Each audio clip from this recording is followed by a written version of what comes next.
Assalamualaikum warahmatullahi wabarakatuh.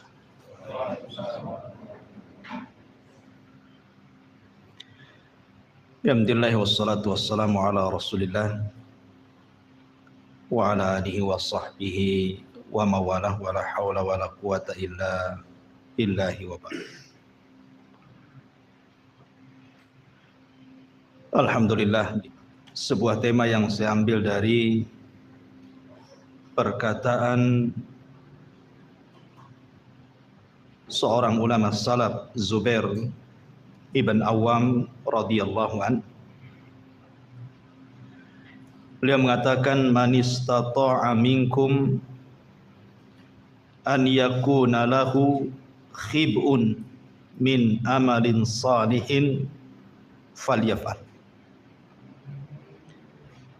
Berkata Zubair ibn Awam radhiyallahu an, barang siapa di antara kalian yang sanggup melakukan amalan yang tersembunyi antara dia dengan Allah dari amalan saleh, maka lakukan. Ma'asyiral muslimin yang dimuliakan Allah Subhanahu wa taala. Di dalam hadis Thauban ini maulan Nabi sallallahu alaihi wasallam. Beliau pernah mendengar Nabi sallallahu alaihi wasallam bersabda, la a'lamanna aqwaman min ummati ya'tuna yaumal qiyamati bihasanati amsali jibali tihamatan baydan fayaj'aluha Allahu azza wa jalla haba'an manthura. Qala Thauban, ya Rasulullah, sifhum lana jallihim lana alla nakuna minhum wa nahnu la na'lam. Qala amma innahum ikhwanukum wa min jildatikum wa ya'khuduna minal laili kama ta'khudun walakinnahum aqwamun idza khalau bimaharimillahi intahakuha. Dari Thauban, dari Nabi sallallahu alaihi wasallam, kata Nabi sallallahu alaihi wasallam, beliau bersabda, sungguh aku mengetahui suatu kaum dari umatku datang pada hari kiamat dengan banyak membawa kebaikan seperti gunung Tihama. Namun Allah Subhanahu wa taala menjadikan kebaikan tersebut seperti debu yang berhamburan. Maka Thauban kemudian berkata, ya Rasulullah, coba sebutkan sifat-sifat mereka, biar kami jelas, biar kami tidak seperti mereka. Maka Nabi SAW bersabda, adapun mereka adalah saudara-saudara kalian, kulit mereka sama dengan kulit kalian, mereka menghidupkan malam dengan ibadah sama dengan kalian, akan tetapi mereka adalah kaum yang jika bersendirian mereka merobek dengan cara bermaksiat kepada Allah Azza wa Jalla dengan tidak terang-terang. Ma'asyiral muslimin yang dimuliakan Allah Subhanahu wa taala. Ada sebagian kita, saya, Anda atau siapapun, pasti pernah melakukan maksiat yang orang tidak tahu. Pasti itu. Apalagi dengan tersebarnya media-media hari ini, tangan-tangan kita hampir setiap orang pasti pegang handphone. Entah satu orang, 2 handphone, 3 handphone kan itu. Pasti dengan alat itu kita bermaksiat kepada Allah Subhanahu wa taala di tengah-tengah kesendirian kita. Dan bermaksiat secara tidak terang-terangan itu bahaya sekali.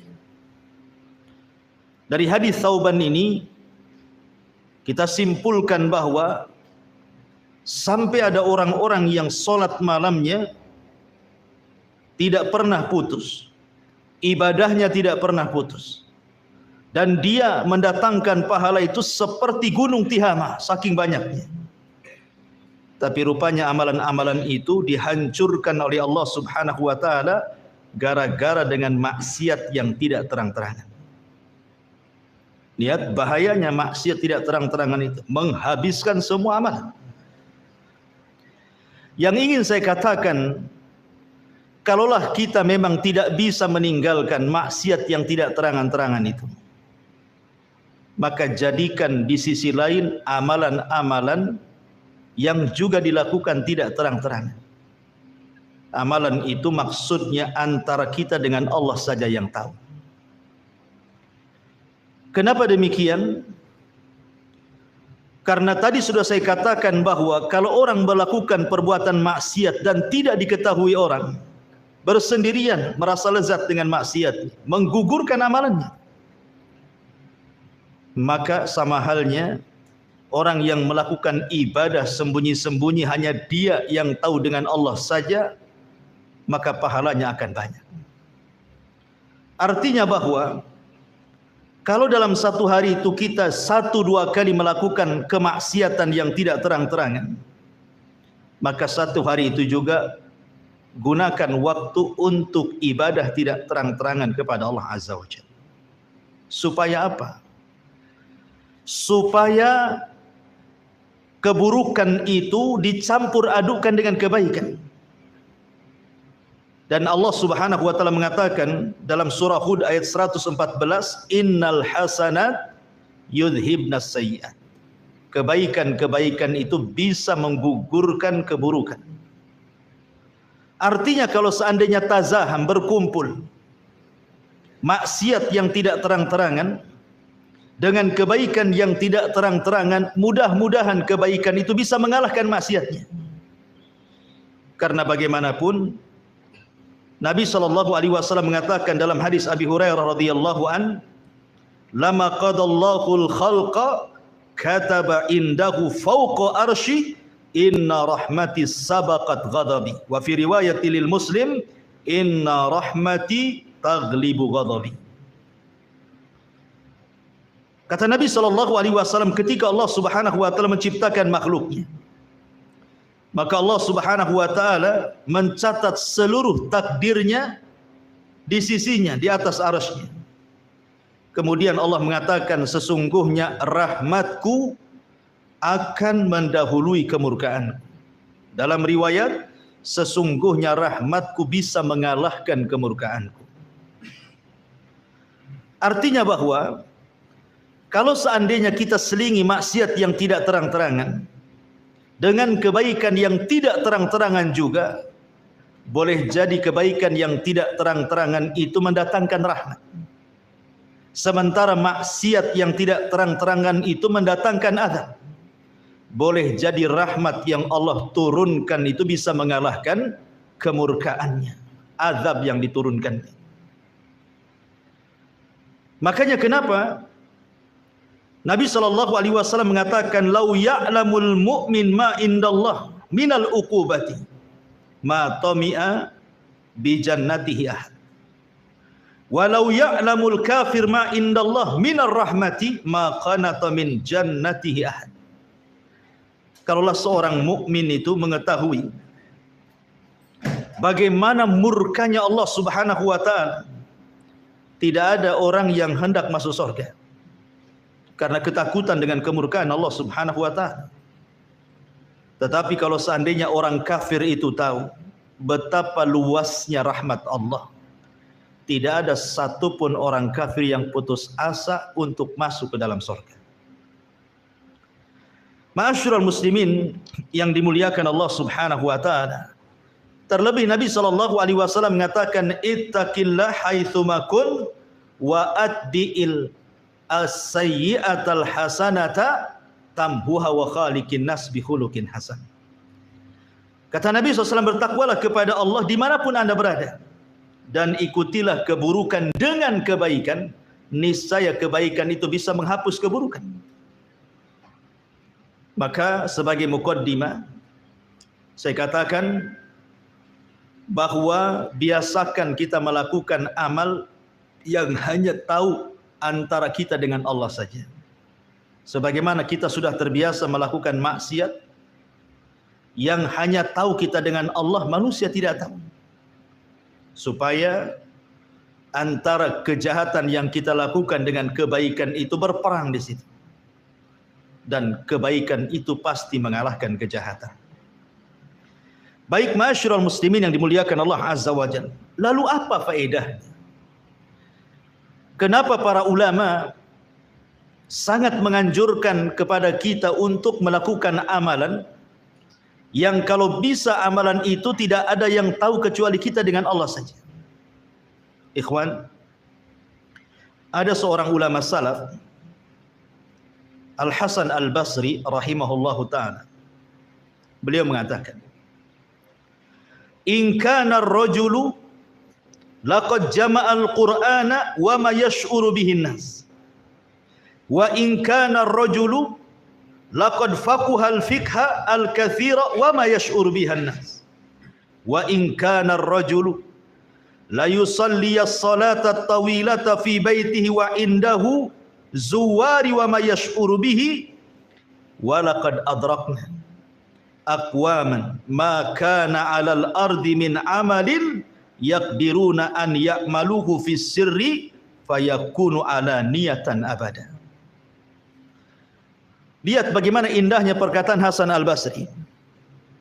Beliau mengkisahkan tentang pendahulu-pendahulunya. Hasan Al-Basri ini hidup di zaman tabi'in. Artinya para pendahulunya para sahabat.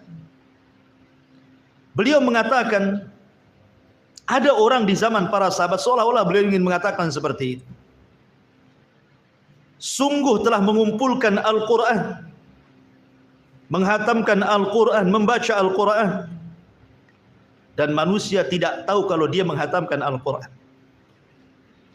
Atau seseorang memiliki kecerdasan yang banyak sekali, tidak ada yang tahu kecuali dia dengan Allah saja. Atau ada seseorang yang sholat malam panjang sekali di rumahnya, di sekitarnya, tetangganya tidak ada yang tahu, bahkan keluarganya tidak tahu.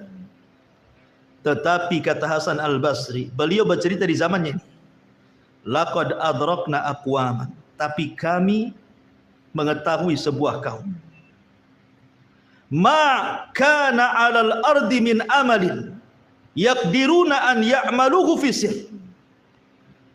Mereka hidup di permukaan bumi mengamalkan sebuah amalan, mereka tidak sanggup mengamalkan amalan itu secara tidak terang-terangan.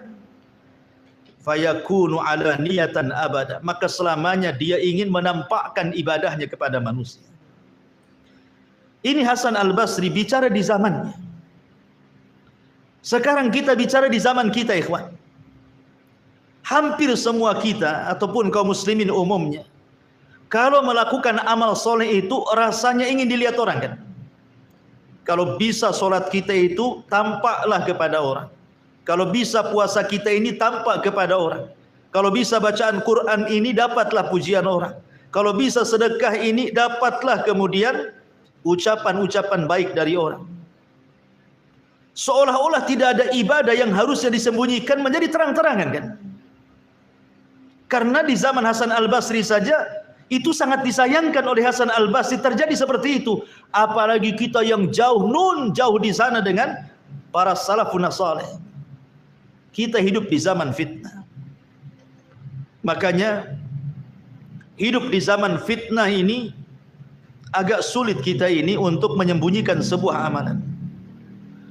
Makanya siapapun yang mampu menyembunyikan amalannya di zaman fitnah, apa kata Nabi SAW dalam hadis Amir ibn Sa'ad ibni Abi Waqqas dari bapaknya radhiyallahu an, dia mengatakan,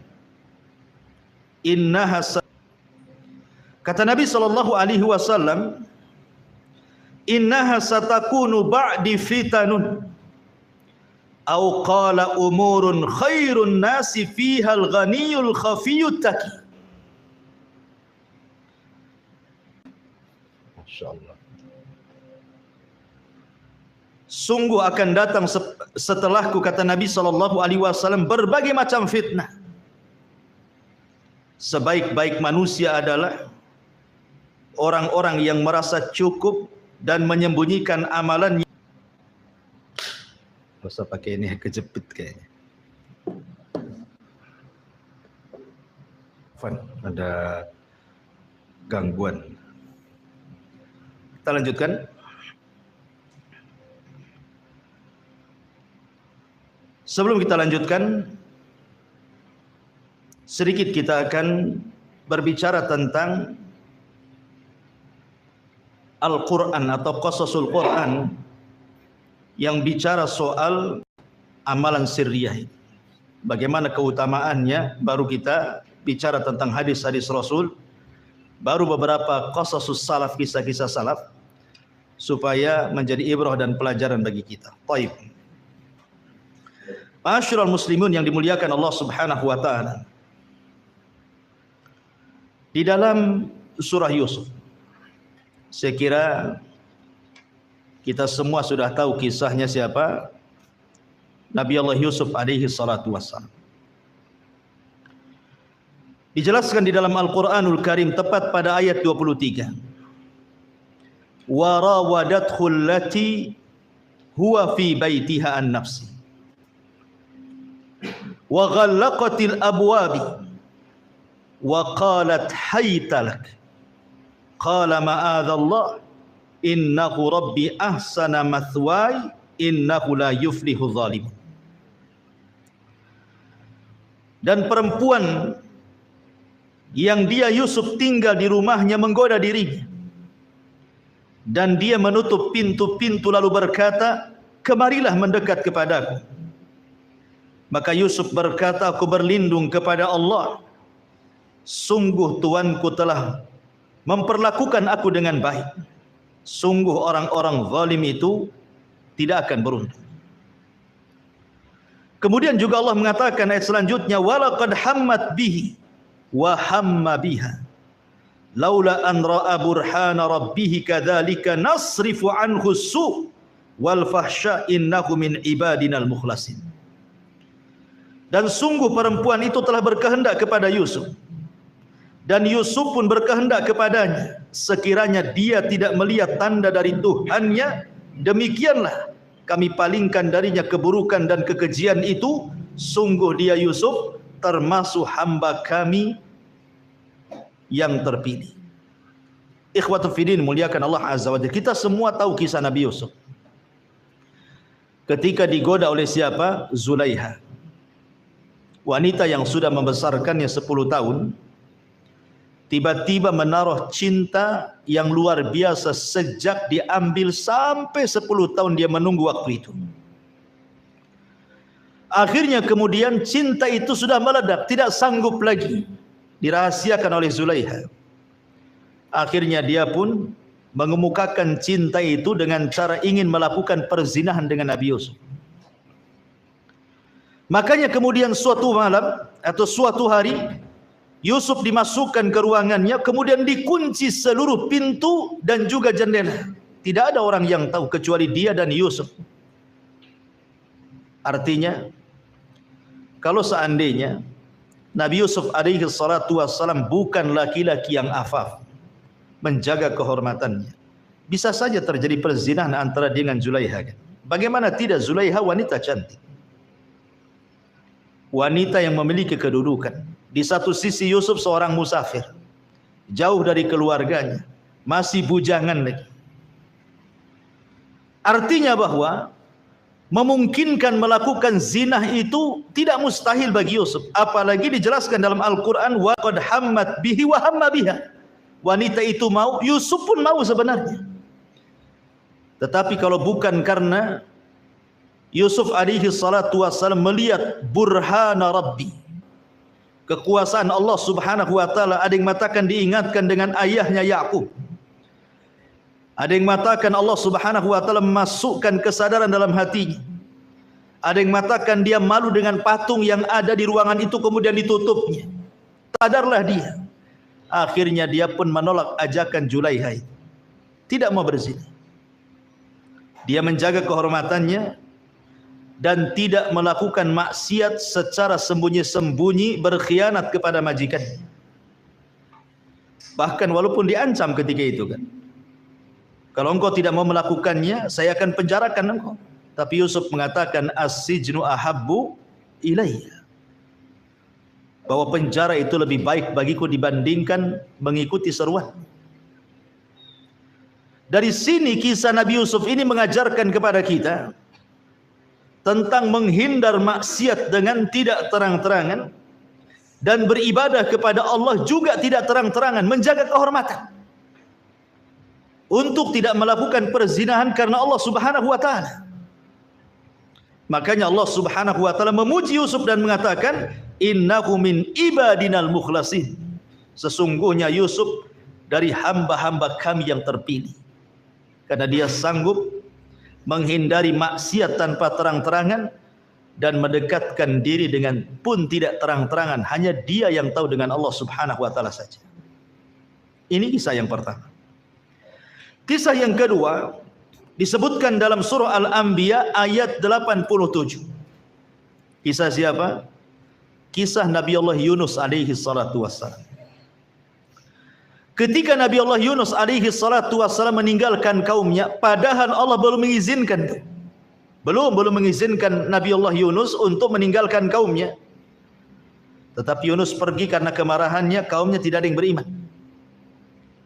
Akhirnya kemudian Allah Subhanahu wa taala menguji Nabi Yunus karena pergi tanpa ada perintah Allah Subhanahu wa taala. Yunus pun naik perahu. Tiba-tiba perahunya terhenti di tengah lautan tanpa sebab. Singkat cerita, akhirnya Yunus sadar bahwa ini kesalahannya. Ketika terjadi undian, nama dia pula yang keluar. Akhirnya Yunus pun mencemplungkan diri ke lautan untuk mengurangi beban kapal. Rupanya Allah Subhanahu wa taala sudah menyediakan al-hut, ikan yang sangat besar. Kemudian menelan Yunus alaihi salam, kemudian membawa ke dasar lautan yang sangat dalam, yang sangat gelap. Dari sini Nabi Yunus mengalami 3 kegelapan. Gelap dalam perut ikan, gelap di dasar lautan, dan gelap tengah malam. Secara logika harusnya dia mati. Tapi zat yang menghidupkan dan mematikanlah Allah Subhanahu wa taala. Nabi Yunus alaihi salatu wassalam tidak henti-hentinya berdoa kepada Allah di dalam kegelapan itu. Tidak ada yang tahu dia bertasbih kecuali dia dengan Allah Subhanahu wa taala. Bagaimana akan ada yang tahu di dasar lautan dalam perut ikan? Tidak ada yang tahu kecuali dengan Allah saja, kan?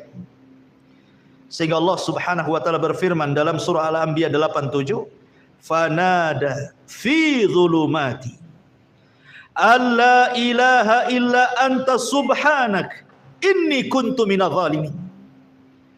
Maka Yunus pun menyeru dari kedalaman yang sangat gelap itu, alla ilaha illa anta, bahwa tidak ada Tuhan selain engkau ya Rabb, subhanaka inni kuntu minadh dhalimin, sungguh aku termasuk hamba-hambamu yang melakukan kezaliman.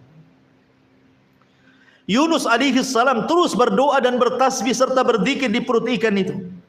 Dia melakukan hubungan spesial antara dia dengan Allah saja. Tidak ada yang tahu kecuali dia dengan Allah. Rupanya disebutkan bahwa suara Nabi Yunus ini melesat ke langit. Sehingga para malaikat di langit mengatakan, ya Rabb, sautun dhaifun ma'rufun min biladin gharibatin. Wahai Rabb, ada suara lemah yang telah dikenal sumbernya dari negeri yang terasing. Faqala ama ta'rifuna dzalik. Allah berfirman, tidakkah kalian mengetahui suara itu? Maka para malaikat mengatakan, la ya Rabb, manhu? Tidak wahai Rabb, siapa itu? Suara siapa itu ya Rabb? Maka Allah mengatakan, abdi Yunus, itulah hambaku Yunus sedang bertasbih di perut ikan. Maka ketika kemudian Nabi Yunus terus bertasbih, la ilaha illa anta subhanaka inni kuntu minadh dhalimin, maka Allah katakan dalam Al-Anbiya 88-nya, fastajabna lahu wa najjaynahu minal ghammi wa kadzalika nunjil mu'minin. Maka kami telah memperkenankan doanya dan menyelamatkannya daripada kedukaannya, dan demikianlah kami selamatkan orang-orang yang beriman. Allah naikkan ikan itu ke permukaan, kemudian melepehkan Yunus dan Yunus pun Allah selamatkan. Kata Allah, kalaulah bukan Yunus itu hamba kami yang senantiasa bertasbih, la labisa fil huti ila yaumi yub'atsun. Tentu Yunus akan tinggal di perut ikan sampai kiamat dibangkitkan. Lihat, apa syahidnya di sini? Syahidnya Nabi Yunus melakukan hubungan spesial antara dia dengan Allah, berkhalawat, berdua-duaan dengan Allah, bertasbih, berdoa, berzikir kepada Allah Azza wa Jal. Akhirnya Allah Subhanahu wa taala selamatkan Nabi Allah Yunus alaihi salatu wassalam. Ini dampak daripada ibadah sirriyah, ibadah yang tidak terang-terangan. Ini kisah yang kedua. Kisah yang ketiga, Allah Subhanahu wa taala sebutkan dalam surah As-Sadd ayat 18.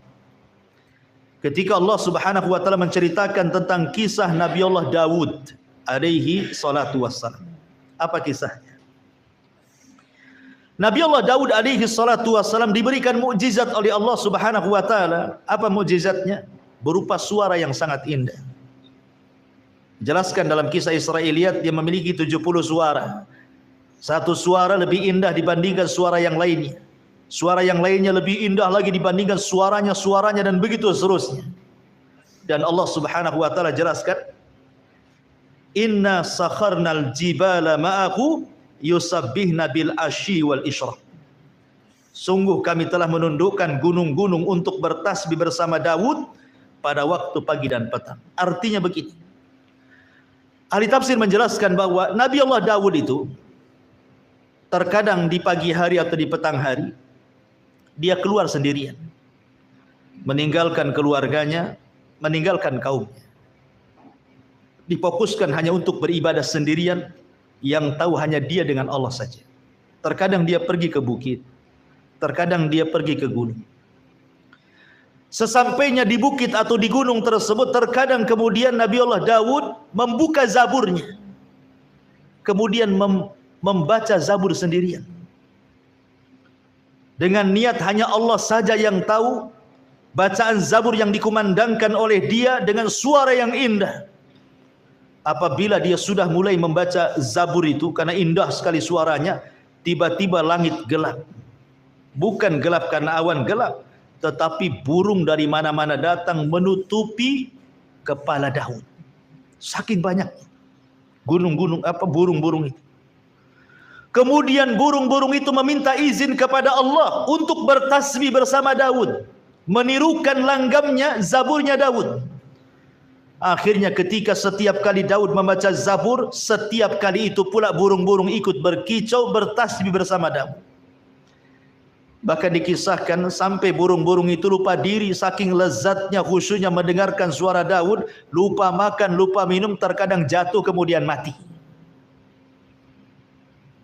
Kemudian gunung-gunung pun cemburu dan mengatakan, ya Rabb, kenapa burung-burung diizinkan bertasbih bersama Daud sementara kami pun ingin bertasbih? Izinkanlah kami wahai Rabb. Akhirnya Allah Subhanahu wa taala firmankan, walaqad ataina Daud Dawuda minna fadlah ya jibal awwibi ma'ahu wat-tayr wa alanna lahul hadid. Dan sungguh kami telah berikan kepada Daud karunia yang besar. Wahai gunung, silahkan anda bertasbih bersama burung-burung itu dengan Daud alaihi salam. Akhirnya gunung-gunung diizinkan bertasbih bersama Daud. Ya. Lihat bagaimana amalul anbiya di sini, amalan para nabi. Mereka mengajarkan kepada kita bagaimana amalan-amalan itu hendaklah disembunyikan, yang tahu hanya dia dengan Allah saja. Kalau bisa kita pun seperti itu. Walaupun ibadah itu kan dibagi dua, ikhwan. Ada ibadah itu yang sifatnya alani, terbuka, nampak orang, seperti sholat jamaah, puasa Ramadan, zakat fitrah, haji, nampak. Dan itu. Atau terkadang orang hendak mencontohkan kebaikan kepada manusia biar ditiru orang, ditampakkanlah oleh dia ibadah itu. Tapi ada ibadah-ibadah itu, ikhwan, ada yang dianjurkan untuk tidak ditampakkan. Karena faedahnya, ibadah-ibadah yang tidak dianjurkan untuk ditampakkan itu terkadang pahalanya jauh lebih besar dibandingkan ibadah yang ditampakkan. Contoh Allah mengatakan, in tubdus shadaqat fa ni'mahi wa in tukhfuhu wa tu'tuhul fuqara fa huwa khairul lakum. Allah mengatakan kalau kalian menampakkan sedekah itu sebuah kenikmatan. Tapi kalau engkau menyembunyikan, kata Allah, wa in tukhfuhu wa tu'tuhu, kalau engkau menyembunyikan kemudian memberikan kepada fakir miskin, khairul lakum, itu lebih baik bagi kalian. Artinya amalan-amalan yang tidak terang-terangan itu jauh lebih besar pahalanya dibandingkan amalan-amalan yang dilakukan terang-terangan, gitu maksudnya.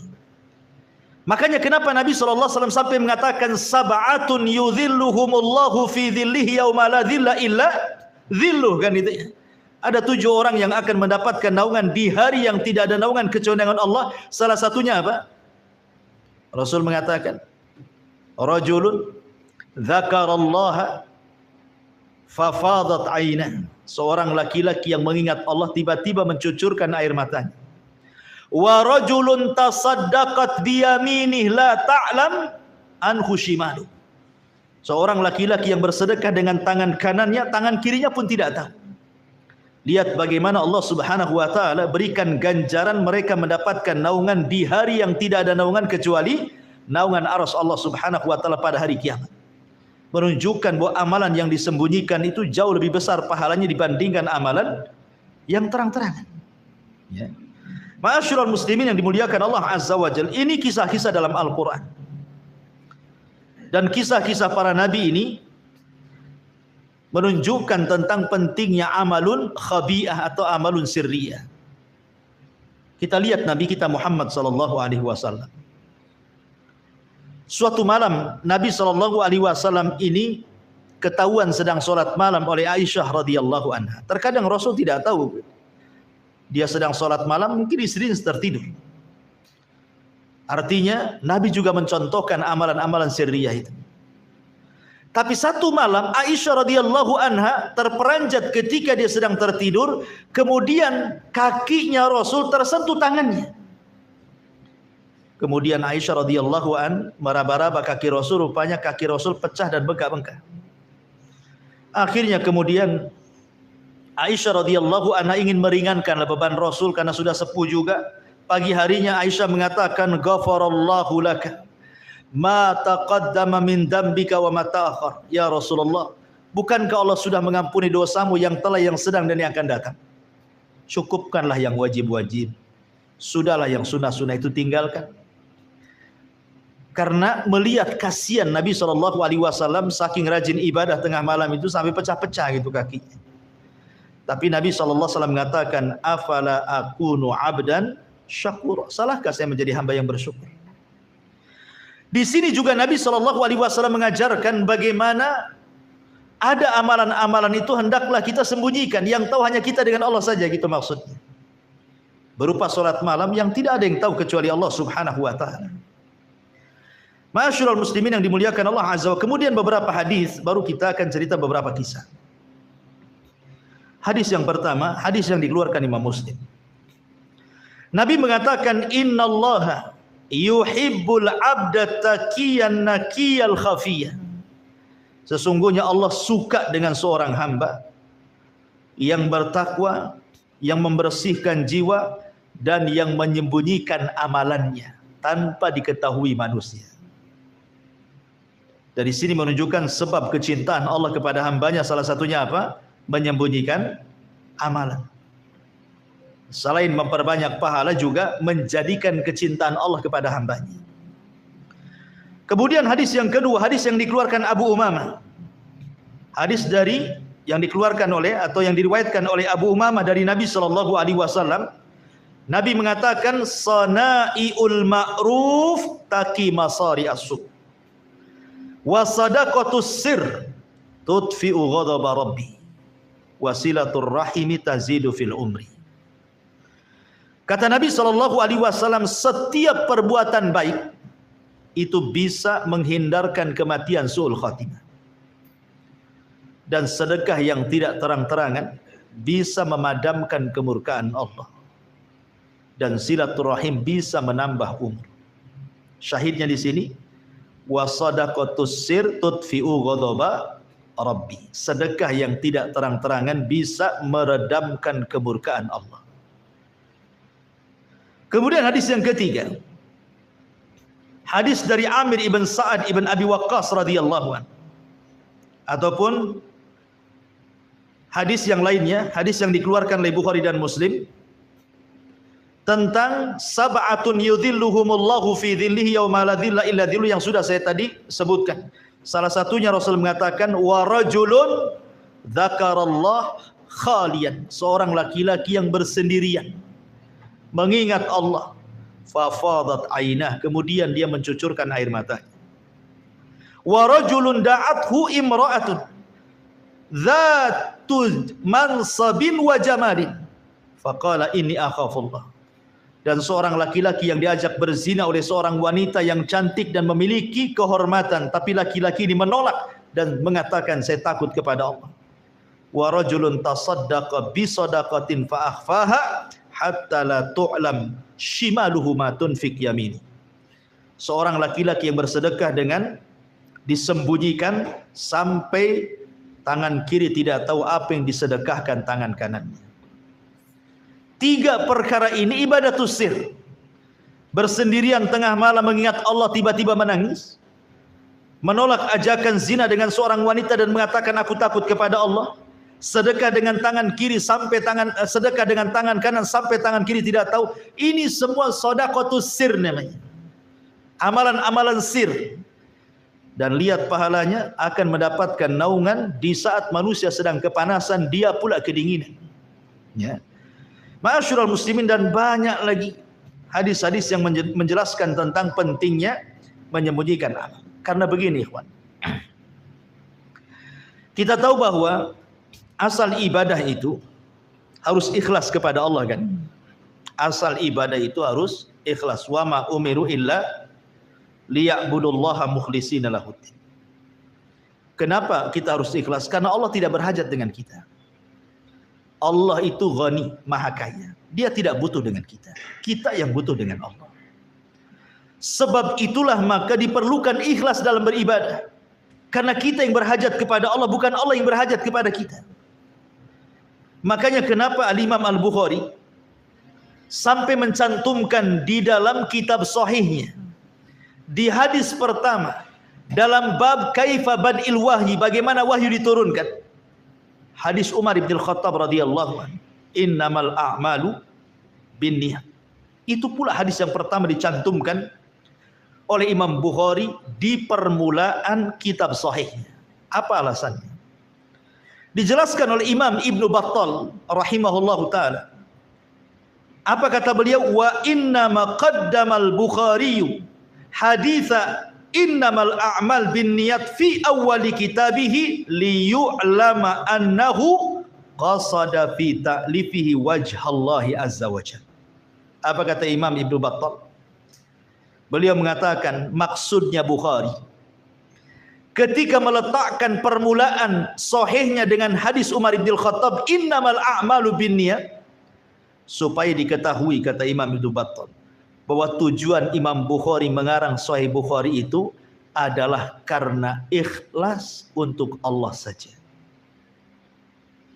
Karena ikhlas untuk Allah. Sampai-sampai para ulama mengatakan, kalau seandainya Allah berikan kekuatan kepadaku untuk mengarang sebuah kitab, maka tentu setiap bab aku akan cantumkan innamal a'malu binniyat, supaya aku disadarkan dengan keikhlasan. Bahkan sampai Imam Syafi'i mengatakan, aku hanya berkeinginan manusia membaca buku-bukuku, tetapi manusia tidak tahu siapa yang mengarangnya. Kata Imam Syafi'i, aku mau kitab-kitabku dibaca manusia, tersebar kemana-mana. Tapi aku tidak mau manusia tahu bahwa yang mengarang kitab itu adalah aku, gitu maksudnya. Saking ikhlasnya gitu Imam Syafi'i rahimahullahu ta'ala, dan mencontohkan bagaimana cukuplah dia saja dengan Allah yang tahu. Karena bagaimana ilmu itu tidak bisa dicari kecuali dengan ikhlas. Sebagaimana kata Imam Syafi'i, talabtul ilma li ajli dunya wa ya'bal ilmu illa an yakuna lillah. Pada awalnya aku mencari dunia, mencari ilmu karena dunia, rupanya ilmu enggan untuk dicari kecuali karena Allah Subhanahu wa taala. Ya. Ma'asyiral muslimin yang dimuliakan Allah Subhanahu wa taala. Makanya nanti pada hari kiamat ketika Allah katakan yauma tublas sarair, surah At-Tariq ayat 9, pada hari itu akan ditampakkan segala rahasia manusia. Maka amalan yang paling bermanfaat saat Allah membongkar semua aib manusia pada hari kiamat adalah orang-orang yang membawa amalan yang tersembunyi yang hanya dia dengan Allah yang tahu ketika di dunia. Baik, ma'asyiral muslimin yang dimuliakan Allah Azza wa Jalla. Kita masuk ke kisah-kisah para ulama. Kisah-kisah para ulama salaf biar kita semakin termotivasi untuk melakukan amalan yang hanya tahu kita dengan Allah saja. Kita mulai dari kisah para sahabat. Ma'asyiral muslimin yang dimuliakan Allah Azza wa Jalla, Bilal ibn Rabah adalah seorang budak Habasyi. Disiksa oleh majikannya Umayyah ibn Khalaf. Tetapi setelah masuk Islam, Bilal dikenal dengan ibadatus sir. Banyak melakukan amalan yang orang tidak tahu. Sehingga membuahkan hasil antara dia dengan Allah. Sampai ketika dalam peristiwa Isra Mi'raj, Nabi SAW pernah masuk ke dalam sorga. Kemudian di dalam sorga itu Rasul mendengar ada suara terompah. Kemudian Nabi SAW bertanya kepada Jibril, suara terompah siapa itu? Kemudian Jibril mengatakan itu suara terompahnya Bilal. Maka Nabi SAW setelah peristiwa itu memanggil Bilal. Kemudian Rasulullah SAW mengatakan, ya Bilal, inni sami'tu khaskhasataka fil jannah. Madza tasna? Bilal, aku mendengar suara terompahmu di surga. Apa yang kau lakukan? Apa yang kau amalkan? Amalan apa yang kau rahasiakan? Maka Bilal mengatakan, la syai'a ya Rasul. Tidak ada wahai Rasul. Ya. Kemudian Rasul mendesak, madza tasna? Apa yang kau lakukan? Maka Bilal ibn Rabah radhiyallahu anhu mengatakan, ya Rasulullah, ma tawaddatu wudu'an illa wa qad shallaitu rak'atain. Boleh jadi karena aku selepas berwudu tidak pernah meninggalkan 2 rakaat sunnah wudu.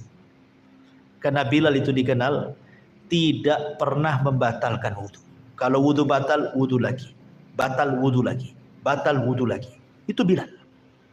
Dan setiap batal wudu 2 rakaat wudu. Setiap batal wudu 2 rakaat wudu. Subhanallah. Itu yang dilakukan Bilal ibn Rabah. Apa hasilnya? Terampahnya sudah sampai di sorga sebelum orangnya. Karena apa? Amalus sir. Amalan yang tidak terang-terangan yang tahu hanya Bilal dengan Allah saja. Ini satu. Kisah yang kedua, kisah Abu Bakar Siddiq radhiyallahu ma'ruf. Ya. Jadi Abu Bakar Siddiq radhiyallahu an dikenal dengan amalan hatinya. Karena boleh jadi ibadah-ibadah yang jauh lebih hebat dibandingkan Abu Bakar banyak. Ibadah-ibadah zahir maksudnya. Salat, baca Quran dan yang lainnya. Boleh jadi ada yang melebihi Abu Bakar. Tetapi Abu Bakar dilebihkan oleh Allah bima waqara fi qalbi. Karena kejernihan hati kepada Allah dan Rasulnya. Dia tidak pernah ragu-ragu dengan wahyu. Bahkan satu-satunya sahabat yang masuk Islam tanpa ada keraguan itu cuma Abu Bakar. Yang lain ragu-ragu dulu. Betul ke dia Nabi? Jangan-jangan bukan Nabi. Baru setelah yakin masuk Islam. Tapi Abu Bakar tidak. Ya. Jadi kisahnya adalah Abu Bakar Siddiq radhiyallahu anhu suatu hari setelah sholat fajar, beliau keluar.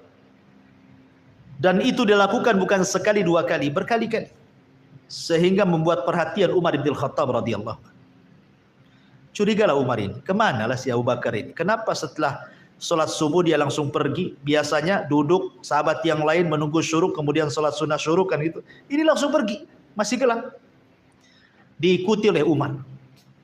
Rupanya Abu Bakar Siddiq radhiyallahu anhu menuju rumahnya. Setelah ditunggu agak lama, rupanya keluar membawa gandum di pundaknya. Kemudian pergi entah berantah diikuti oleh Umar bin Khattab. Rupanya sampailah ke rumah yang ada di perbatasan kota Madinah. Ada gubuk kecil. Abu Bakar lamalah di rumah itu. Setelah agak siang Abu Bakar keluar kemudian pulang. Umar penasaran, siapa di gubuk itu? Akhirnya kemudian Umar radhiyallahu an pun berusaha ingin masuk ke gubuk itu, pengen tahu ada apalah di gubuk itu. Rupanya di gubuk itu ada ajus, ada nenek yang sudah tua, yang sudah renta lagi buta, dan ada anak kecil sebagai cucunya. Kemudian Umar bertanya dan mengatakan, wahai nenek, tahukah kamu siapa yang datang tadi? Kata nenek tersebut, saya tidak tahu, dia selalu datang kemari, membawa makanan, terkadang memperbaiki rumah kami, terkadang memasakkan untuk kami. Selesai semuanya dia pergi begitu saja. Dan itu sudah lama dia lakukan. Ketika mendengar hal itu, Umar pun menangis dan mengatakan, laqad at'abta al-khulafa ba'daka ya Abu Bakar. Sungguh akan meletihkan siapapun para pemimpin yang akan menggantikan posisimu, wahai Abu Bakar. Tidak ada yang sanggup melakukan seperti kamu. Artinya bahwa lihat Abu Bakar Siddiq mencontohkan apa? Amalus sir. Tidak ada yang tahu sahabat kalau Abu Bakar Siddiq datang ke rumah orang miskin, ke seorang nenek yang buta, merawatnya, dan itu sudah bertahun-tahun. Sampai ketika Abu Bakar Siddiq radhiyallahu anhu meninggal dunia, Umar berazam ingin meneruskan apa yang dilakukan Abu Bakar kepada nenek itu. Jadi ketika Abu Bakar meninggal, dia yang meneruskannya. Ketika dia masuk ke rumah nenek itu, kemudian membersihkan rumahnya, membenarkan rumahnya, membawa makanan. Masalahnya nenek ini tahu ketika menyuapkan kurma di mulut nenek itu, kok beda cara menyuapkannya. Sehingga ketika itu nenek mengatakan, aina sahibuk? Aina sahibuk? Mana temanmu? Itu bukan dia yang menyuapkan, kata. Aina sahibuk, mana teman? Oh, tahu pula nenek ini. Rupanya bukan Abu Bakar, padahal Umar itu supaya tidak tahu disangka Abu Bakar. Karena Abu Bakar sudah meninggal. Kemudian Umar heran dan mengatakan, "Nek, kenapa engkau tahu bahwa ini bukan orang yang biasa datang kemari?" Maksudnya Abu Bakar. Kemudian Umar mengatakan, kata nenek ini mengatakan, "Wahai fulan, ya, karena dia kalau menyuapkan kurma ke mulutku, dia akan suapkan dengan lembut dan dia akan kupas kurma itu sampai ke kulit-kulitnya sehingga tinggal dagingnya saja, baru kemudian dimasukkan ke mulutku sehingga aku mudah mengunyahnya. Tapi dirimu memasukkan kulit-kulitnya." Kulit-kulitnya dimasukkan, jadi susah ngunyahnya. Makanya dia tanya, aina sahibu? Mana temanmu? Ya. Maka akhirnya kemudian Umar pun mengatakan, sudah meninggal wahai nenek. Kagetnya nenek. Inna lillahi wa inna ilaihi raji'un. Ya. Ma'asyiral muslimin yang dimuliakan Allah Subhanahu wa taala. Umar pun sama sebenarnya. Dikisahkan oleh Talha ibn Ubaidillah radhiyallahu anhu. Jadi diriwayatkan Umar bin Khattab ini juga keluar tengah malam, buta-buta dia keluar. Kemudian membawa gandum dipikulnya, dituju kepada salah satu rumah dari rumah-rumah orang miskin. Apabila dia masuk meletakkan makanan, kemudian dia berjalan lagi, ambil lagi gandum, keluar lagi, pindah lagi ke rumah ini, ambil lagi gandum. Pokoknya setiap malam itu dia keliling ke rumah-rumah orang-orang miskin. Diletakkan di sini, setelah diletakkan pulang bawa lagi, letakkan di sini. Begitu. Setiap malam. Jadi Talha ini melihat Umar radhiyallahu an. Akhirnya mengikuti kemana lah Umar bin Khattab ini. Rupanya meletakkan makanan di rumah fuqara wal masakin, dari rumah ke rumah. Sampai akhirnya kemudian Talha ini ingin tahu. Masuklah dia ke salah satu rumah yang sudah diletakkan makanan oleh Umar bin Khattab radhiyallahu anhu. Rupanya di rumah itu ada nenek-nenek tua juga. Karena Umar itu selalu menyantuni janda-janda miskin. Ya, dikenal. Ya. Maka Talha mengatakan kepada nenek yang sudah janda, yang sudah tua, yang miskin itu, "Ma balu hadar rajul ya'tiki." Apa sih maksudnya orang itu? Kok datang ke rumahmu ke sini hampir setiap malam kasih makan? Kemudian wanita itu mengatakan, innahu yata'ahadani mundu kada wa kada. Ya'tini bima yuslihuni wa yukhriju 'annil adha. Katanya wanita itu sungguh orang itu maksudnya Umar bin Khattab. Dia kan nggak tahu kalau itu Umar. Dialah yang sudah merawatku dari tahun sekian dan sekian, katanya. Dia datang kepadaku, kemudian memperbaiki kehidupanku. Bahkan terkadang mengeluarkan kotoran-kotoran yang ada di rumahku. Kadang nyapu, kadang ngepel dan begitu seterusnya. Maka Tolha mengatakan, "Thaqilatka ummak ya Tolha, thaqilatka ummak ya Tolha." Celaka engkau Tolha, celaka engkau Tolha. Terus dia mencela dirinya, ya. Seolah-olah apa? Seolah-olah dia tidak pernah mampu mengamalkan apa yang dilakukan Umar. Selama ini tidak tahu, biasa-biasa saja Umar. Rupanya sampai setingkat itu amalus sirri, hubungan dia dengan Allah itu. Makanya dia mencela dirinya. Thaqilatka ya Tolha, thaqilatka ya Tolha. Kenapa engkau tidak melakukan yang sama dengan Umar, gitu maksudnya, ya. Ma'asyiral muslimin yang dimuliakan Allah Subhanahu wa taala. Kemudian kisah Ali ibn Husain, ma'ruf, cicit Nabi sallallahu alaihi wasallam. Ali putranya Husain, Husain putranya Ali, Ali putranya Abi Thalib. Artinya Ali ibn Husain ini cucunya Ali. Namanya sama Ali. Dikenal dalam sejarah itu sebutannya Zainul Abidin atau As-Sajjad, karena rajin sujud, rajin sholat, sehingga orang-orang menyebutnya As-Sajjad, ahli sujud. Ali ibn Husain ibn Ali ibn Abi Thalib itu, atau julukannya Zainul Abidin, satu-satunya yang hidup saat peristiwa Karbala. Kita tahu bahwa anak laki-laki Husain meninggal semua di Karbala, kan? Tidak ada yang hidup kecuali ini, Zainul Abidin ini, Ali bin Husain. Ini selamat karena ketika itu dia sakit, dia tidak bisa perang, dan diselamatkan oleh bibinya Zainab sehingga tidak jadi dibunuh. Inilah, maka siapapun yang menasabkan keturunan Husain harus lewat jalur orang ini, Zainul Abidin, ya. Lah Zainul Abidin ini dikenal orangnya diberikan rizki yang luas oleh Allah Subhanahu wa taala di kota Madinah, tapi tidak tampak sedekahnya, sehingga orang-orang membicarakan soal kekayaannya dan kebakhilannya. Orang kaya kok nak nampak sedekahnya, gitu maksudnya. Dia tidak tahu kalau Husain ibn Ali ini setiap malam dia memikul gandum meletakkan 70 rumah fuqara Madinah. Setiap malam bergiliran. Kalau ini sudah habis, kira-kira 1 bulan habis nih, nanti bulan depan diletakkan lagi. Kemudian pindah ke rumah ini, pindah ke rumah ini. Sampai 70 fuqara Madinah ditanggung dia. Ketahuannya kenapa?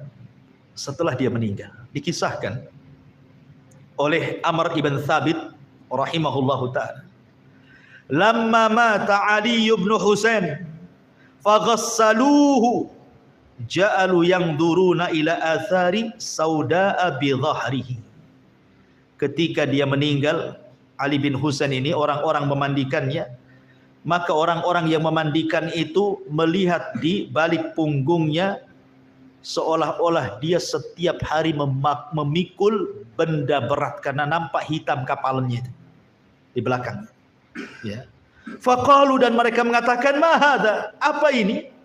Faqila, maka dikatakan, kana yahmilu jurubad daqiq lailan ala dhahrihi ya'tihi fuqara ahli al-Madinah. Karena setiap malam dia memikul gandum setiap malam di punggungnya dan memberikan kepada fuqara, orang-orang fakir penduduk Madinah.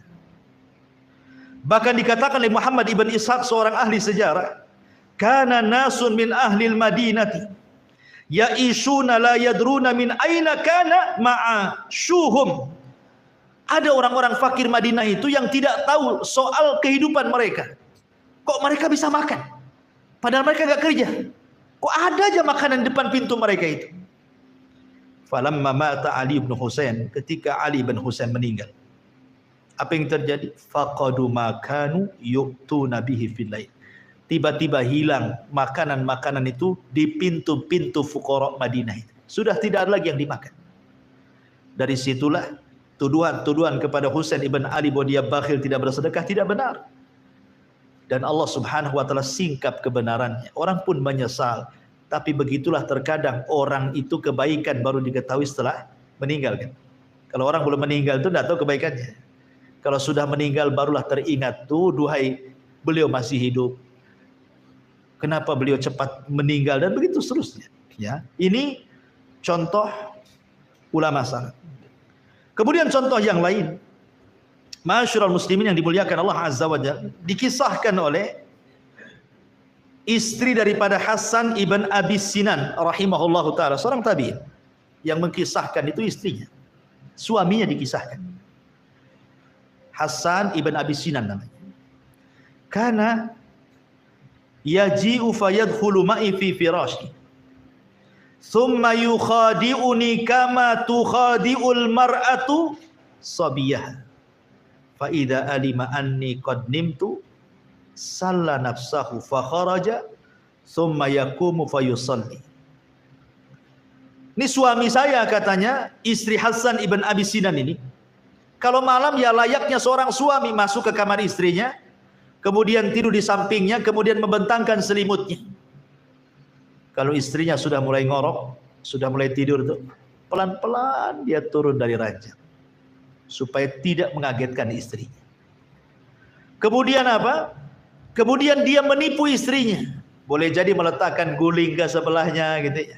Biar tidak tahu kalau suaminya ada di sampingnya gitu ya. Makanya di sini yukhadi'uni kama tukhadi'ul mar'atu sabiyaha. Dia berusaha menipu aku seperti seorang ibu menipu anaknya. Diletakkanlah apa di sampingnya itu supaya nampak tak kosong di sampingnya gitu. Oh, suami saya masih ada. Gitu maksudnya. Subhanallah. Pelan-pelan dia turun dari tempat pembaringan, kemudian dia wudu, kemudian dia sholat malam. Ya namanya istri pasti suatu ketika tahu kan gitu. Sampai kapan melakukan seperti ini? Ya. Akhirnya kemudian satu malam ketahuan sama istrinya. Diikuti nih kemana suaminya. Rupanya dia wudu, kemudian dia sholat. Besoknya gitu lagi, besoknya gitu lagi. Akhirnya istrinya kasihan dan mengatakan, faqultu lahu, aku katakanlah kepada suamiku ini, ya Aba Abdillah, kam tu'adzab nafsak. Sampai kapan kau nyiksa dirimu? Sampai kapan kau menyiksa dirimu seperti ini? Urfuk binafsi, lembutkanlah dirimu, jaga kesehatan. Setiap malam kok seperti ini. Kemudian dia mengatakan, uskuti waihaki, fayushiku an arkuda raqdatan la aqumu minha zaman. Dia mengatakan, diam engkau wahai istriku, celaka engkau. Hampir-hampir aku bangun, aku tidur dan aku tidak bisa pernah bangun selamanya. Sehingga aku gunakan hanya untuk sholat malam dan sholat malam.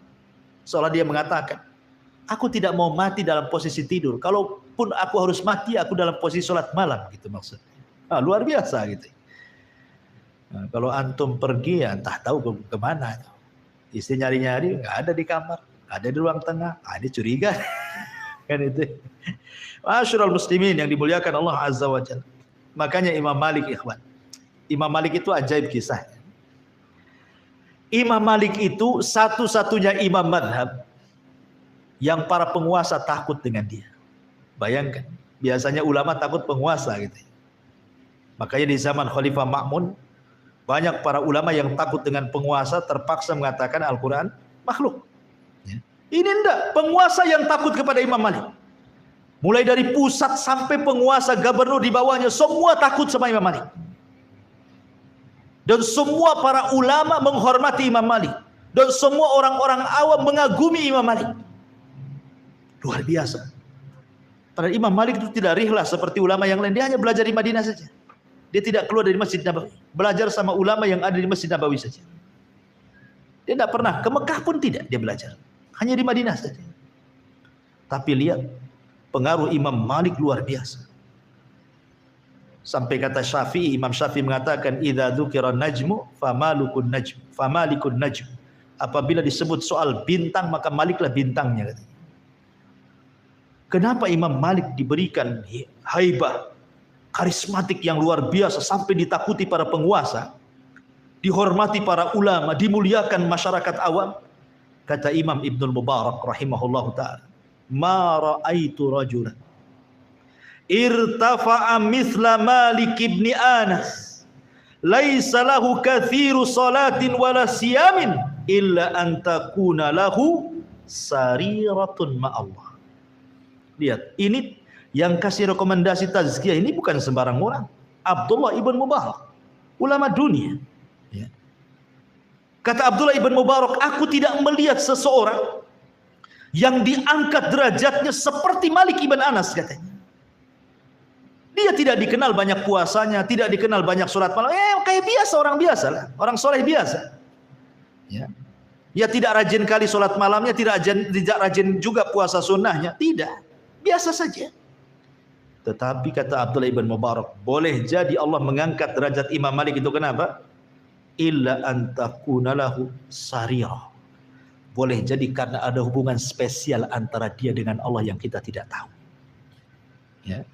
Boleh jadi karena ada hubungan spesial antara Imam Malik dengan Allah yang kita tidak tahu. Lihat, Allah angkat derajatnya kan. Saya kira ibadah sirriyah itu bukan perkara yang sulit, ikhwan. Kayak antum nih, berangkat dari sini atau pulang dari sini. Antum bisa sambil naik motor, sambil jalan kaki, sambil naik mobil. Antum bisa berzikir kan? Bisa lah. Subhanallah, walhamdulillah, wala ilaha illallahu akbar. Subhanallah bihamdihi, subhanallah. Kan bisa saja kan? Masa antum ngomong begitu saja sendirian kan? Siapa yang tahu? Ya. Walaupun umpamanya ada yang nyerempet motor, mereka pun tak tahu antum sedang berzikir kan?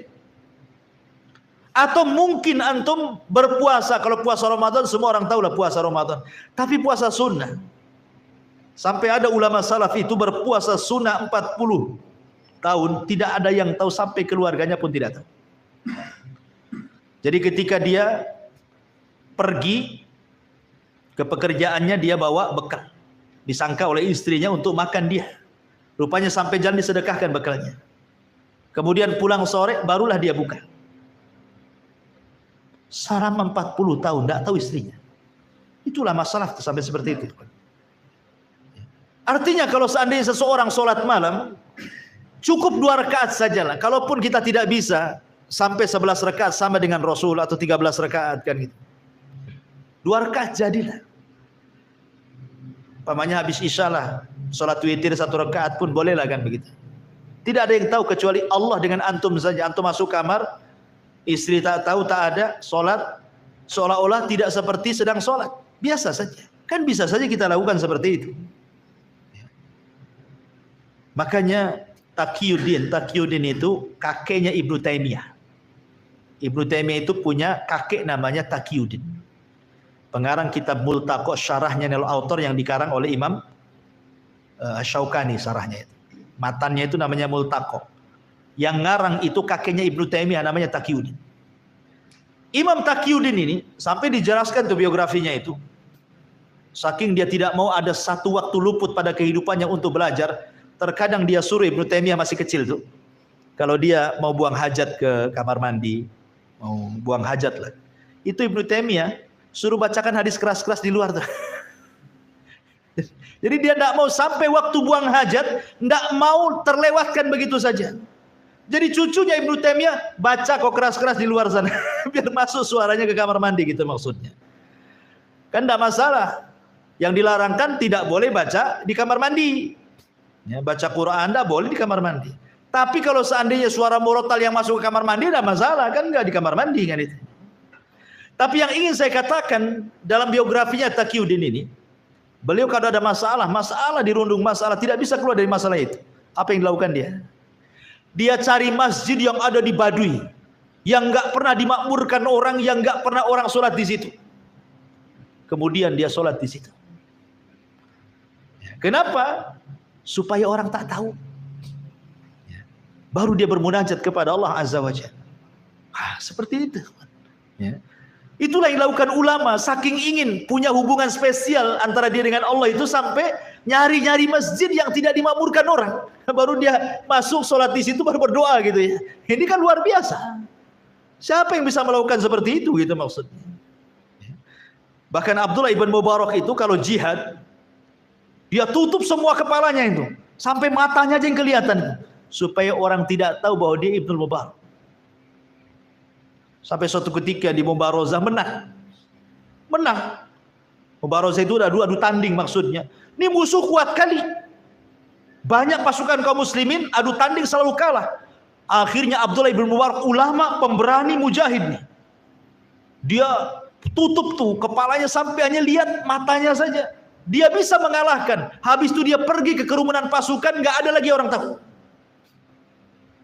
Supaya jangan orang tahu dia Abdullah bin Mubarak. Dia ingin amalannya yang tahu hanya dia dengan Allah Subhanahu wa ta'ala saja. Makanya dikatakan oleh Bishr bin al-Harith, la yajidu halawatal akhirati rajulun yuhibbu an ya'rifahun nas. Selamanya orang yang ingin dikenal manusia itu tidak akan pernah merasakan manisnya akhirat. Enggak akan. Kalau setiap amalannya semua pengen tahu, enggak akan dia merasakan manisnya akhirat. Ma'asyiral muslimin yang dimuliakan Allah Azza wa Jalla. Secara ringkas karena sudah malam juga. Apa sih faedahnya? Kita ini berhubungan atau punya hubungan spesial dengan Allah itu apa sih samarahnya? Ya. Faedahnya itu apa? Yang pertama, alamatus sidqil iman. Bahwa orang yang berdua-duaan beribadah yang hanya dia dengan Allah yang tahu saja, faedahnya adalah menunjukkan kebenaran iman dia. Ini yang pertama. Yang kedua, as-sabatu fil mihani wasyada'id wal fitan. Dia akan istiqomah. Tidak mudah tergoyahkan dengan fitnah apapun yang akan menimpanya. Karena dia punya hubungan spesial dengan Allah Subhanahu wa ta'ala. Kemudian yang ketiga, ab'ad minar riya. Orang yang hubungannya dengan Allah saja dan tidak perlu orang tahu, orang ini seikhlas-ikhlasnya orang, pasti orang ini akan jauh dari riya. Kenapa? Karena dia sudah sampai tingkat muraqabah. Apa muraqabah? An ta'budallaha ka'annaka tarah, fa illam takun tarahu fa innahu yara. Seolah-olah Anda beribadah melihat Allah, atau kalau tidak mampu yakini Allah melihat kita. Tingkat ihsan. Ya. Kemudian yang keempat, aktsaru ajran wa a'dhamu atharan. Akan mendapatkan banyak pahala dan akan banyak memberikan pengaruh positif pada kehidupannya. Sudah saya jelaskan di awal tadi. Kemudian yang nomor 5, salahul qalbi wastiqamatihi wa taharati, dan itu bisa membersihkan hati.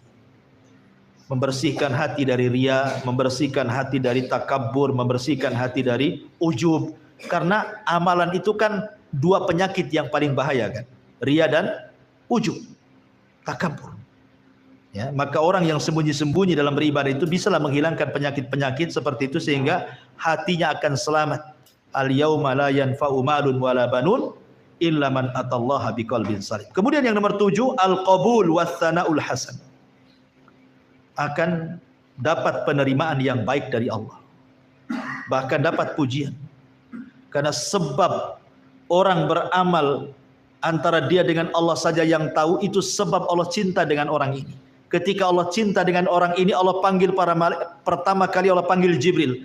Kemudian Allah katakan, ya Jibril, aku cinta dengan si fulan, kau cinta juga dengan dia.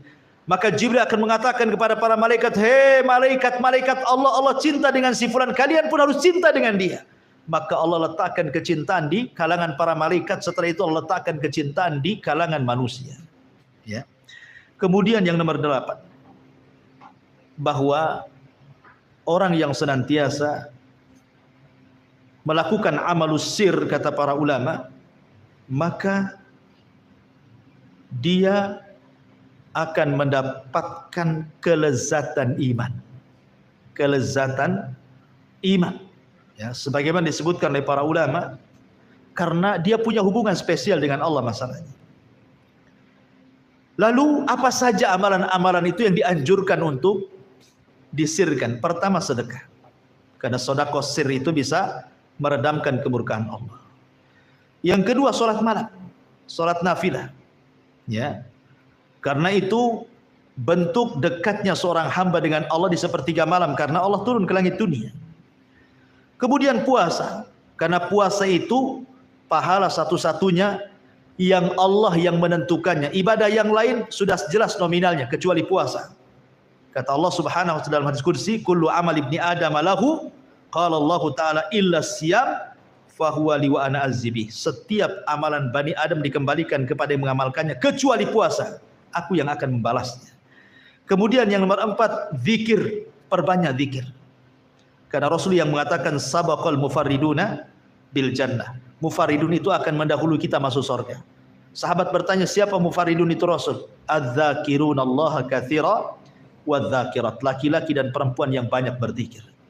Kemudian yang kelima, berusaha untuk bersedekah, membantu fuqara, membantu para masakin, membantu anak-anak yatim, melunasi hutang orang dan begitu seterusnya. Kemudian yang nomor 6, tafakur, melihat kebesaran Allah, melihat kekuasaan Allah. Sebagaimana hadis tadi, 7 orang yang akan mendapatkan naungan di hari yang tidak ada naungan kecuali naungan Allah. Salah satunya apa? Rajulun dzakarallaha khalian, laki-laki yang merenungkan, tafakur sendirian sampai fafadat aina, tanpa terasa mencucurkan air matanya. Ya. Kemudian yang nomor 7, baca Quran. Ya. Sampai-sampai dulu para ulama itu kalau sedang baca Quran di masjid ditutup sampai sama imamahnya. Jadi kalau ada orang ditutup Quran, kalau nggak ada yang dibuka lagi, supaya orang nggak tahu kalau dia sedang baca Quran. Bahkan seorang ulama apabila dia membaca Al-Quran atau sedang mengajar, kemudian lewat dia hadis-hadis tentang adab-adab Allah, dia pun kemudian menangis. Terkadang pura-pura dia pilek, pura-pura pilek, padahal dia sedang menangis. Supaya yang tahu hanya dia dengan Allah Subhanahu wa ta'ala. Dan begitu seterusnya. Sekarang ada 2 kisah sebelum saya tutup. Ada seorang syekh bercerita, ini kisah nyata. Jadi ada seorang anak yatim. Kata syekh ini ada seorang anak yatim. Anak ini soleh. Karena bapaknya juga soleh. Bapaknya meninggal. Jadi anak ini rajin ibadah. Satu hari, anak ini bermimpi. Dalam mimpinya berjumpa dengan ayahnya. Kemudian ayahnya senyum dalam mimpinya itu. Kemudian ditanya, senang sekali engkau wahai ayah. Ada apa? Maka ayahnya mengatakan, Allah sudah memanggilku. Kata anaknya, lalu apa yang Allah katakan kepadamu? Maka dia mengatakan, ghafara li rabbi, Rabbku telah mengampuni dosa-dosa. Kemudian anaknya mengatakan, amalan apa yang kau lakukan wahai ayahku sehingga Allah mengampuni dosa? Kata ayahnya, tidak, kecuali karena doanya fulan ibn fulan. Karena doanya fulan ibn fulan. Terperanjatlah dari mimpinya. Kemudian dia pikir, ini mimpi-mimpi biasa kan. Besoknya mimpi gitu lagi. Sampai berkali-kali. Akhirnya dia penasaran perkataan ayahnya, sebab doa fulan bin fulan itulah ayahmu diampuni dosanya. Dicarilah nama fulan bin fulan ini. Dari desa ke desa, dari desa ke desa, terus sampai akhirnya Allah takdirkan ketemu. Kemudian setelah ketemu dia tanya, apakah engkau kenal namanya si Anu dan si Anu? Dia tidak mengatakan si anaknya, tidak. Cuman ingin memastikan, kamu kenal dengan bapak aku gitu, tapi tidak mengatakan bapaknya. Kamu kenal dengan fulan ibn fulan? Iya, saya kenal fulan bin fulan. Maksudnya ayah dia. Ya. Kemudian dia mengatakan, apa yang kau lakukan dengan dia? Atau apa yang ia lakukan kepada? Kemudian dia mengatakan, dulu aku seorang musafir, tersesat jalan, hilang bekalku, hampir mau mati. Tiba-tiba ada seseorang yang menolong aku, memberikan bekal kepadaku, memberikan uang kepadaku sehingga aku selamat dari kematian dan aku bisa pulang ke rumah, katanya. Sejak itulah setiap sujud aku doakan dia. Sejak itulah aku sujud saya doakan dia. Kemudian anak ini menangis, kemudian pulang. Ikhwan, orang ini membantu orang musafir, tidak ada yang tahu kecuali Allah, kan? Tidak ada yang tahu. Ini satu kisah. Kisah yang kedua, ada seorang syekh bercerita. Dia bermimpi, dalam mimpinya berjumpa dengan Nabi. Kemudian Nabi mengatakan, "Wahai fulan, kabar gembirakan kepada si fulan bin fulan bahwa dia termasuk min ahlil jannah." Awalnya mimpi biasa saja. Pikir ya mimpilah, kadang baik kadang buruk kan gitu. Tapi berulang-ulang kali mimpinya. Sehingga dia penasaran dengan bisyarah dari Nabi kepada fulan ibn fulan itu. Siapa fulan ibn fulan ini? Hebat kali. Kenapa dalam mimpiku Nabi sampai mengatakan bisyarah, kabar gembirakan bahwa dia termasuk penduduk surga. Akhirnya dia cari-cari orang ini. Dalam bayangan dia mungkin dia seorang ulama besar, orang soleh, ahli ibadah. Kan dalam bayangan dia gitu. Nggak mungkin lah orang dikabar gembirakan oleh Nabi dengan surga kalau orang-orangnya sih orang-orang jahat, kan nggak mungkin, mustahil. Dicari-cari rupanya orang tersebut adalah salah satu penduduk dari sekitar penduduk Mekah. Ya. Orang miskin, orang biasa. Akhirnya dia ke rumahnya. Lama dia menunggu di rumah itu. Rupanya datang taksi. Turunlah dia dari taksi. Rupanya dia super taksi.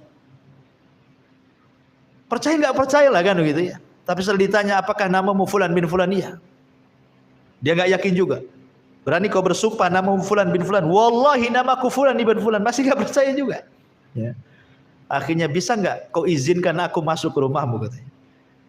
Dalam pikiran dia, jangan-jangan dia lagi nyamar. Itu sebenarnya ulama, nyamar jadi proteksi. Jangan-jangan di rumah itu maktabah semua, kitab-kitab semua isinya gitu maksudnya kan. Jadi dia geledah rumahnya, tidak ada satupun kitab, tidak ada, hanya mushaf Quran saja. Jadi dia makin bingung lah. Akhirnya cobalah dia duduk ngomong empat mata. Wahai fulan, aku punya kabar gembira kepada. Tapi sebelumnya, ada enggak amalan spesial hubungan kamu dengan Allah? Entah kau sholat malam, entah kau apalah gitu. Kata dia, mana ada ya Syekh, aku ini orang biasa, kamu orang soleh, hari-hari aku super taksi, alah kau ini ngapain kesini gitu. Tapi kemudian dia desak, akhirnya dia ngaku. Saya sih tidak tahu maksud kedatanganmu, tapi ya saya adalah amalan, katanya. Tapi saya akan ceritakan, tolong aku minta 2 syarat, katanya. Apa syaratnya? Pertama, apa yang dimaksud bisyarah, kabar gembira yang akan kau sampaikan kepadaku itu. Yang kedua, tolong jangan ceritakan kepada siapapun apa yang saya akan ceritakan kepadamu. Oke. Akhirnya bercerita. Begini, aku punya tetangga, dia bukan orang Mekah, orang luar, tapi tinggal di sekitar sini. Dia punya 5 anak yatim. Ayahnya meninggal dunia. Aku kasihan. Karena ibunya sakit. Anaknya masih kecil-kecil. Sejak itu aku bersumpah kepada wallahi demi Allah, kata. Setiap penghasilan taksiku aku akan bagi 2. Separuhnya untuk menghidupi 5 anak yatim itu, dan separuhnya untuk menghidupi aku dan keluarga. Subhanallah, Allah lancarkan rizkiku. Dan sudah kulakukan bertahun-tahun. Dan tidak ada orang tahu kecuali kamu, katanya. Akhirnya dia pun menceritakan, boleh jadi ini yang dimaksud, katanya. Ikhwan, terlepas kisah ini benar atau tidak, karena saya kan hanya mendengar Syekh bercerita. Tapi yang jelas bahwa amalus sir, amalan yang dilakukan secara tidak terang-terangan itu manfaatnya besar. Kenapa? Karena di zaman sekarang ini, saya ulang dari awal, kita ini melakukan dosa secara tidak terang-terangan itu mudah sekali. Dengan adanya handphone, terkadang kita nonton sesuatu yang tidak layak ditonton, melihat gambar sesuatu yang tidak layak digambar, menulis status sesuatu yang tidak layak ditulis, dan begitu seterusnya. Ya kan? Kita tidak tahu. Dan itu amalan dosa-dosa seperti ini, saya katakan tadi, sangat membahayakan karena bisa menghapuskan amal kan. Maka minimalnya, kalau dalam 1 hari kita bermaksiat 2 kali tidak terang-terangan, maka hari itu lakukanlah amalan sembunyi-sembunyi dengan tidak terang-terangan dengan Allah juga. Mudah-mudahan Allah mengatakan innal hasanat yudhibnas sayyi'at. Kebaikan itulah bisa menggugurkan perbuatan jahat. Dan Allah lebih luas rahmatnya dibandingkan kemurkaannya. Wallahu a'lam bishawab. Mungkin ini yang bisa sampaikan. Mudah-mudahan ada manfaatnya. Subhanaka bihamdika asyhadu an la ilaha illa anta astaghfiruka wa atubu ilaik. Allahu ta'ala alam. Assalamualaikum warahmatullahi wabarakatuh.